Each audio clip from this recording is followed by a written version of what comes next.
How's everybody? I think we took a step forward as a team, in this last game. I think we had to compete for 60 minutes in the game, which I think was good for our players, and for the most part, most of the guys did respond to that. I do think as we look at the film, there was a lot of good things that we did. We made a lot of explosive plays, stopped the run a little better on defense. Got a couple turnovers, didn't give up a lot of explosive plays, but there's a lot of things to improve on. We didn't do a great job in the red zone, 3 touchdowns in 7 tries, and had a couple touchdowns called back because of penalties.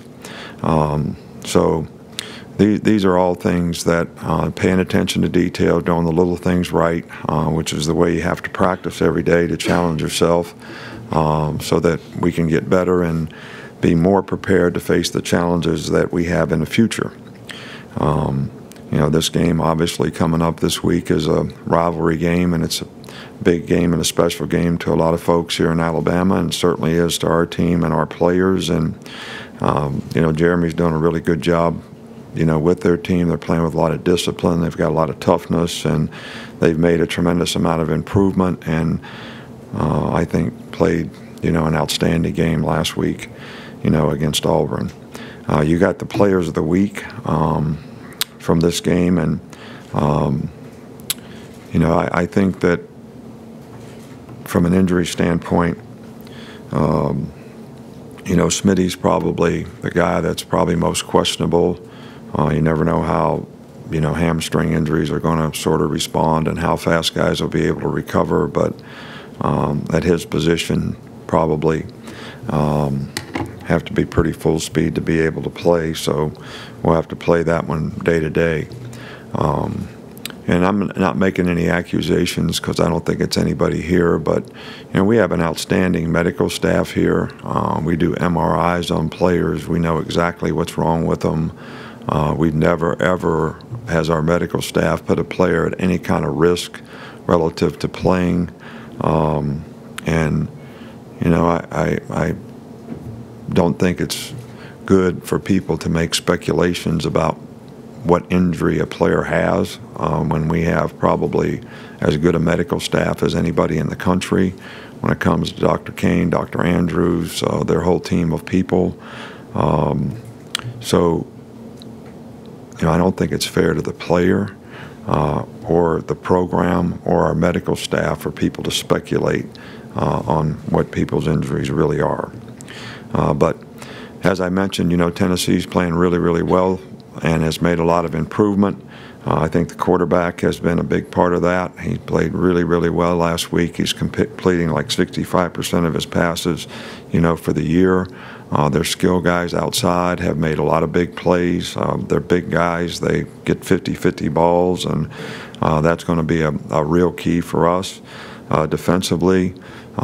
They've made constant improvement in terms of playing together as a unit and as a team, playing with a lot of toughness, a lot of discipline, don't make a lot of mental mistakes, and they've been very effective on special teams. So all around this team is doing the kind of things that you need to do to put yourself in a position to be able to win games, and we're going to have to be our best on the road to be able to take advantage of the opportunity that we have. Coach, we'll start right here with Ben. You mentioned that on Saturday being maybe the most physical game you guys have played this year. Were there any plays that you guys sent to the league office for review, or did they get in touch with you about anything? Yeah, I visited with Commissioner Stanky about Raekwon's actions, and we will handle that internally, and we will have him do some things, and I think it should affect his play time in the future. Come back over in the middle with Michael. Quinton Williams has really seemed to emerge this season as a force in the middle. Where have you seen him? Where have you seen him improve the most with Quinton Williams?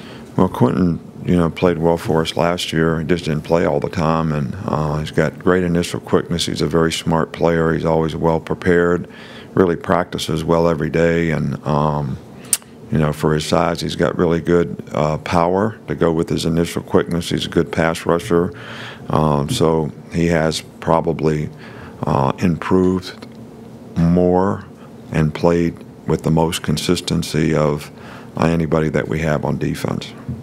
Come back over here on the right with Charlie. Mack Wilson kind of placed a lot of the blame on himself for the way the defense had been playing. How did you see him step up this past He played really well this last week. He's one of the players of the week on defense. Played really well. Was very productive.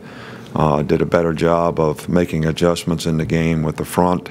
Got us in the right things, and I thought Mac did a really good job in the game. Coach, right up front here with Mark. You didn't mention it, but what's Tua's status going forward? Will he be 100% this week? Yeah, Tua hasn't missed a day of practice. He could have gone back in the game, like I said. He's going to practice today. He's probably better this week than he was last week. So just, see how he does in practice and continue to evaluate. And as long as the medical staff clears him, we'll keep working him to try to get him ready to play in a game. Over in the middle with Taryn. How have you seen the rivalry with Tennessee change and evolve over the years?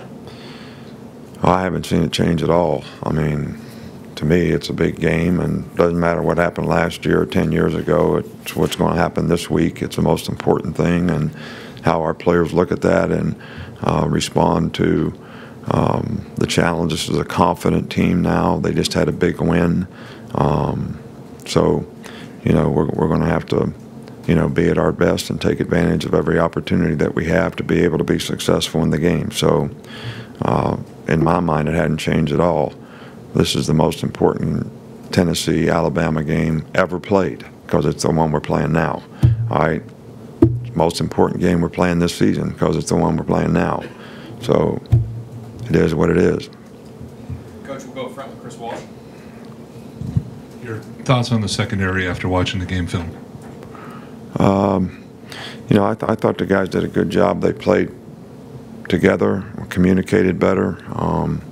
Obviously, there's some things that we need to continue to work on, but I think the big thing is we got to get more guys ready to play winning football.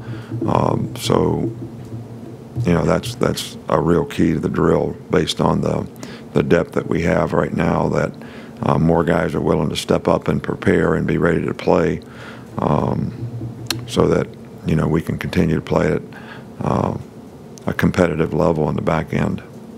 Coach, right here with Tony. Right.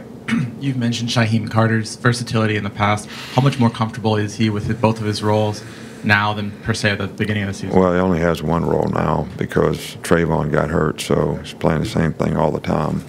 So I think he's probably more comfortable with one role than he was with two. So if you got to put a percentage on it, I'd say he's 100% more comfortable. Coach, we'll go in the back. The last one I got for you with Simone. Coach, you mentioned it briefly, but what can you say about Jeremy Pruitt? You guys spent time together and obviously pulled off a big SEC win his first last week. What can you say about the job that he's doing? Oh, I think he's doing an outstanding job. If you just look at the team's improvement from the beginning till now, it's really pretty phenomenal.